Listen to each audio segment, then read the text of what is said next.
Pronto. No dia da formatura na Universidade de Lisboa, o sol de junho batia forte no pátio histórico e eu, Miguel, segurei o braço de Pedro com força enquanto as famílias aplaudiam ao redor. Eu olhei nos olhos dele e deixei sair as palavras que queimavam dentro de mim há meses. Eu me destruí por completo por te amar, Pedro, assumi todas as tuas culpas, sacrifiquei minha saúde, minha família e meu futuro só para te proteger e agora vou desaparecer para sempre. Pedro ficou paralisado, o diploma tremendo na mão dele, o rosto empalidecendo como se o mundo tivesse parado de girar. Ele tentou falar, mas eu já tinha virado as costas e me misturado na multidão de formandos felizes que abraçavam os pais. Meu coração batia tão forte que parecia que ia explodir, mas eu sabia que esta era a única forma de ele acordar. Caminhei até a estação de comboios sem olhar para trás, a beca ainda no corpo, o suor escorrendo pelas costas. O comboio para o norte partiu meia hora depois e eu sentei-me no lugar da janela vendo Lisboa desaparecer aos poucos. 3 anos de amor secreto, 3 anos de mentiras para proteger o futuro brilhante dele e agora eu pagava o preço final. Tudo começou numa tarde de outono no campus, quando eu cheguei de Porto com a mala pesada e o coração cheio de sonhos. Pedro era o aluno brilhante do curso de Direito, filho de uma família influente de Lisboa, sempre rodeado de amigos. Eu era o rapaz tímido de artes que mal falava com ninguém. Um dia ele sentou-se ao meu lado na biblioteca e perguntou sobre o livro que eu lia. A partir daí tudo mudou. Encontros escondidos em cafés pequenos de Alfama, passeios à noite pelo Tejo onde ninguém nos via.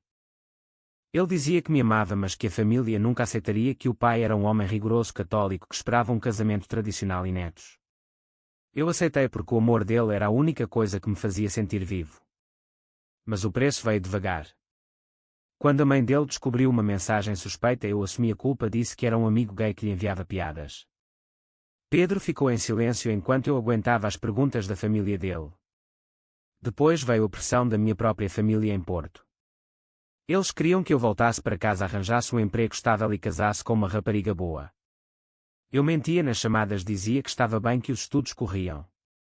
Na verdade, passava noites sem dormir pensando em como proteger o nosso segredo.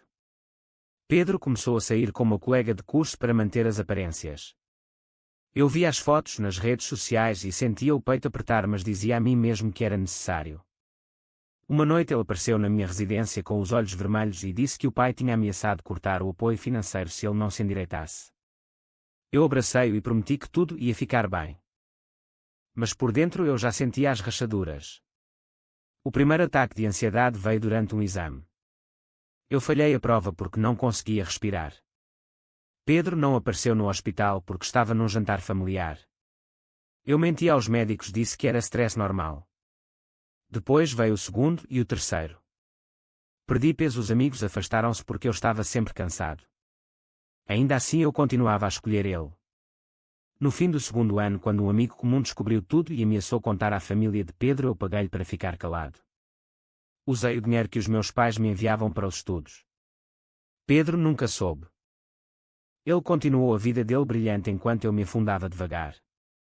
Agora no comboio eu revia cada escolha, cada sacrifício.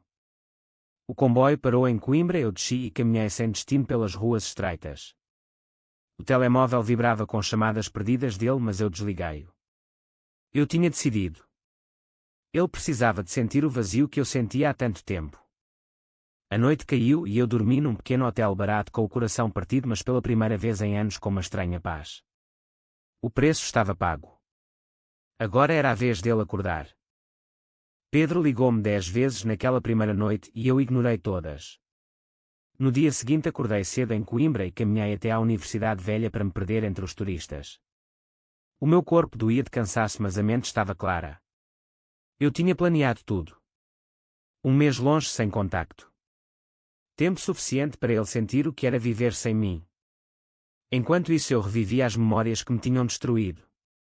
No terceiro ano da faculdade a pressão aumentou. A família de Pedro organizou um jantar formal para apresentar a namorada oficial. Eu vi as fotos no jornal local. Ele sorria ao lado dela, uma rapariga bonita de família tradicional. Eu passei aquela noite sozinho no quarto vomitando de dor. No dia seguinte ele apareceu à minha porta com flores e desculpas. Disse que era só teatro, que me amava a mim. Eu perdoei porque o amor me tornava fraco. Mas o corpo não perdoava. Comecei a ter insónias graves. Tomava comprimidos às escondidas para dormir. Os estudos sofreram. Perdi uma bolsa importante porque não consegui entregar o projeto final a tempo. Pedro prometeu ajudar-me, mas estava ocupado com estágios no escritório do pai. Um dia o pai dele descobriu uma conversa nossa no telemóvel dele. Pedro negou tudo, disse que era uma brincadeira de amigos. Eu fui chamado a uma reunião na casa deles. Sentei-me na sala luxuosa e menti com todas as forças. Disse que era eu o gay que tentava aproximar-me de Pedro, que ele me rejeitara. O pai olhou-me com desprezo e disse que eu era uma má influência. Pedro ficou em silêncio do outro lado da sala. Quando saí, ele não me acompanhou. Naquela noite chorei até não poder mais. Mas continuei ao lado dele. A família dele começou a vigiá-lo. Nós passávamos a encontrar-nos em parques afastados ou em viagens rápidas para o Algarve onde ninguém nos conhecia. Cada encontro era uma vitória, mas também uma ferida. Eu comecei a faltar às aulas para estar com ele quando ele precisava. Perdi créditos importantes. Os meus pais em Porto começaram a desconfiar. O meu irmão mais velho telefonou-me um dia e disse que ouvia rumores que eu andava estranho. Eu menti outra vez, disse que era só cansaço. Mas por dentro eu sabia que estava a perder-me. Pedro tinha um amigo íntimo chamado Rui que suspeitava de tudo. Um dia Rui confrontou-me na cantina da universidade. Disse que eu estava a destruir Pedro e que devia afastar-me. Eu respondi que o amor não era escolha. Rui riu-se e disse que ia contar tudo ao pai de Pedro se eu não parasse. Eu paguei-lhe outra vez com o dinheiro que restava. Pedro nunca soube deste acordo. Ele continuava a dizer que me amava, mas que o mundo não estava pronto. Eu acreditava porque queria acreditar. A formatura aproximava-se e eu já não dormia sem ajuda médica. O médico da universidade disse que eu precisava de repouso, que o meu sistema nervoso estava esgotado. Eu ignorei o conselho. No dia da cerimónia eu preparei o discurso que nunca disse em voz alta. Eu ia confessar tudo e depois sumir. E foi o que fiz. Agora em Coimbra eu caminhava pelas ruas antigas e sentia o peso sair devagar dos ombros. O telemóvel continuava desligado. Eu imaginava Pedro em Lisboa a andar de um lado para o outro no apartamento dele a ligar para amigos comuns. Ele devia estar confuso, zangado, assustado. Era isso que eu queria. Que ele sentisse o buraco que eu sentia há anos. No terceiro dia recebi uma mensagem de um número desconhecido. Era Rui. Dizia que Pedro estava destruído, que tinha faltado ao primeiro dia de trabalho no escritório do pai. Eu sorri pela primeira vez em semanas. O plano estava a funcionar. Mas por dentro uma voz sussurrava se eu não estava a ser cruel. Eu calei-a. O amor também dói e ele precisava de aprender isso. Passei a semana em Coimbra a escrever num caderno tudo o que nunca lhe disse. As noites em que esperei por ele até de madrugada. As vezes que fingi estar bem quando na verdade queria gritar. O preço de amar alguém que não podia amar-me em público. Quando o mês terminou eu peguei no comboio de volta, mas não para Lisboa. Fui para uma aldeia pequena perto de Sintra onde ninguém me conhecia. Aluguei um quarto numa casa antiga e comecei a trabalhar num café local. A vida simples ajudava-me a curar. Mas o coração ainda doía. Eu sabia que Pedro estava a procurar-me. Amigos comuns enviavam mensagens. Ele tinha ido a Porto falar com os meus pais. Eles ficaram chocados. O meu pai ligou-me uma vez, mas eu não atendi. Eu precisava de tempo. Tempo que ele nunca me deu. Pedro passou 2 semanas em pânico total. Ele contou-me mais tarde que andou pelas ruas de Lisboa a perguntar por mim em todos os lugares que frequentávamos. O escritório do pai estava à espera dele, mas ele faltou a reuniões importantes. A mãe dele ligava todos os dias preocupada. Ele não conseguia dormir nem comer. A confissão que eu fizera ecoava na cabeça dele como um martelo. Ele começou a questionar todas as escolhas. Por que é que ele me deixou assumir as culpas? Por que é que ele me manteve escondido durante 3 anos? Por que é que ele nunca lutou por nós? Uma noite ele confrontou o pai na sala de jantar da casa familiar. Disse que não ia casar com a rapariga que eles escolheram. Que o coração dele pertencia a outra pessoa. O pai ficou vermelho de raiva e perguntou quem era. Pedro hesitou, mas disse o meu nome. O silêncio que se seguiu foi pior que gritos. O pai chamou de decepção para a família. A mãe chorou e disse que era uma fase. Pedro saiu de casa naquela noite e foi para o meu antigo quarto na residência. Encontrou as minhas coisas ainda lá. Um caderno com anotações sobre ele. Ele leu tudo e chorou pela primeira vez em anos. Rui, o amigo que me ameaçara, confessou tudo a Pedro. Contou dos pagamentos dos silêncios das mentiras que eu contei para o proteger. Pedro ficou furioso com Rui, mas mais furioso consigo mesmo. Ele percebeu o tamanho do meu sacrifício. Enquanto isso, eu em Sintra trabalhava no café e tentava reconstruir-me. O dono era um homem idoso que não fazia perguntas. Eu servia cafés e conversava com turistas. À noite lia livros e escrevia cartas que nunca enviava. Um dia recebi uma carta da minha mãe. Ela dizia que Pedro tinha ido lá à casa e que parecia destruído. Que eu devia voltar e explicar. Eu rasguei a carta. Não estava pronto. O confronto moral crescia dentro de mim. Teria eu o direito de o fazer sofrer assim? Ou era justiça? Depois de tanto tempo de silêncio dele, Pedro começou a vir a Sintra aos fins de semana sem saber exatamente onde eu estava. Ele perguntava nas lojas locais. Um dia ele entrou no café onde eu trabalhava. Eu vi-o da cozinha e o coração parou. Ele não me viu. Pediu um café e ficou sentado a olhar pela janela. Eu pedi ao colega que o servisse. Quando ele saiu, eu senti as lágrimas subirem. Mas não fui atrás. A ferida ainda era profunda. Ele voltou no dia seguinte. Desta vez eu estava na sala. Os nossos olhares cruzaram-se. Ele levantou-se devagar e disse o meu nome. Eu virei as costas e entrei na cozinha. O chefe perguntou se estava tudo bem. Eu disse que sim, mas as mãos tremiam. Nessa noite Pedro deixou uma carta debaixo da porta do meu quarto. Eu li-a 1000 vezes. Ele pedia perdão. Dizia que tinha sido egoísta, que nunca tinha entendido o preço que eu pagava. Que agora ele estava a sair do armário aos poucos, que tinha perdido o emprego no escritório do pai, mas que não se importava. Que me amava de verdade e que queria tentar de novo. Eu chorei até adormecer. Mas não respondi. O despertar dele ainda era recente. Eu precisava de ver se era verdadeiro. Os dias seguintes foram de tensão. Pedro ficou na aldeia e alugou um quarto perto. Ele esperava-me à saída do café. Conversávamos pouco. Ele contava como a família reagira. O pai tinha cortado o apoio financeiro. A mãe ainda falava com ele, mas com lágrimas. Os amigos dividiram-se, alguns apoiavam, outros viravam a cara. Ele disse que entendia agora porque eu tinha desaparecido. Que o vazio era insuportável. Eu ouvia em silêncio. Por dentro lutava comigo mesmo. Queria abraçá-lo, mas o medo de voltar ao mesmo ciclo parava-me. Uma tarde caminhámos pelo Palácio de Sintra. O ar fresco ajudava. Ele parou e segurou a minha mão. Disse que estava disposto a tudo. A morar comigo, a enfrentar o mundo. Eu retirei a mão e disse que o tempo diria.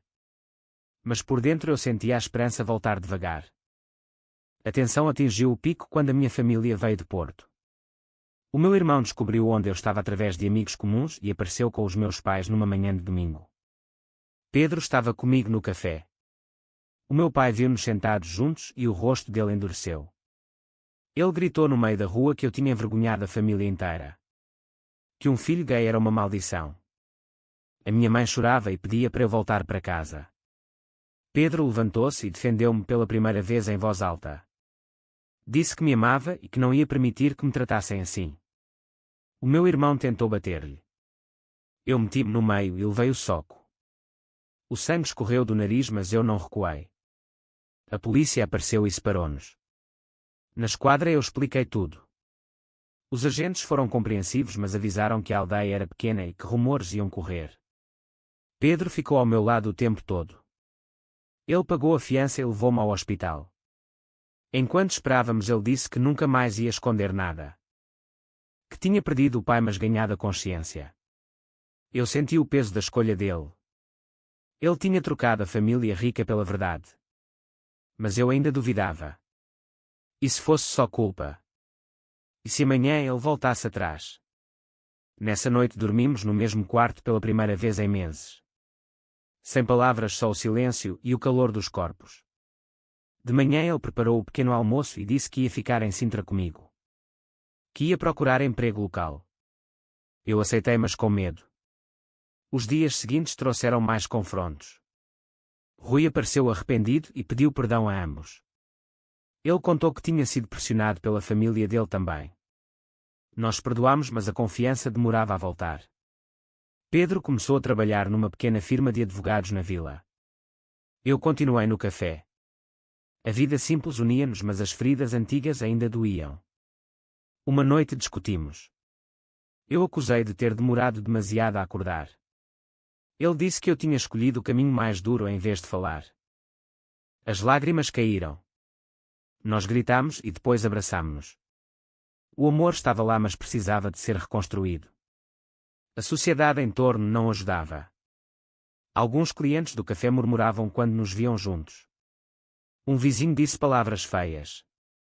Pedro enfrentava tudo de cabeça erguida. Ele tinha mudado. O rapaz ambicioso e cauteloso tinha dado lugar a um homem que assumia as consequências. Eu via isso e o meu coração amolecia. Mas o medo de voltar a sacrificar-me ainda me prendia. Um dia recebemos uma carta do pai dele, dizia que estava doente e que queria falar. Pedro hesitou, mas decidiu ir a Lisboa. Eu fui com ele. O encontro foi tenso. O pai velho e fraco olhou para mim e pediu desculpa pela primeira vez. Disse que o orgulho o tinha cegado. A mãe abraçou Pedro com lágrimas. Eles não aceitaram tudo de imediato, mas abriram uma porta. Voltámos para Sintra mais leves. O caminho ainda era longo, mas estávamos juntos. Meses depois estávamos de volta a Lisboa num pequeno apartamento perto do Tejo. Pedro trabalhava como advogado independente e eu terminava o mestrado em artes à distância. O amor tinha mudado. Já não era secreto nem doloroso. Era escolhido todos os dias. Mas o preço que pagámos ficou marcado em nós. Eu ainda tinha noites de insônia. Ele ainda carregava a culpa. Falávamos muito sobre o passado. Sobre as escolhas que nos levaram ao limite. Sobre se o meu desaparecimento tinha sido necessário. Ele dizia que sim, que só assim ele tinha acordado. Eu dizia que talvez tivesse havido outro caminho. A família dele visitava-nos aos poucos. O meu irmão reconciliou-se conosco depois de muita conversa. A sociedade mudava devagar, mas nós estávamos mais fortes. Uma tarde no mesmo pátio da universidade onde tudo começou, Pedro ajoelhou-se e pediu-me para casar com ele. Eu disse sim com lágrimas nos olhos. O casamento foi simples em Sintra, com poucos amigos e família. Sem grandes festas, só amor verdadeiro. Olhando para trás eu vejo o caminho de dor que percorremos. Os sacrifícios, as traições, os despertares. Cada um pagou o seu preço. Eu quase me perdi por completo. Ele quase me perdeu para sempre. Mas no fim o amor venceu. Ou foi o sofrimento que nos ensinou? Agora, quando caminhamos de mão dada pelas ruas de Lisboa, ninguém nos olha de lado. Ou se olha, nós não nos importamos. A vida continua com as suas lutas, mas juntos. O que resta é a pergunta que fica no ar para todos que nos ouvem. Foi justo eu ter-me destruído tanto por um amor que demorou a ser correspondido, ou errei ao escolher o silêncio e o desaparecimento em vez de lutar abertamente desde o início? Certo ou errado?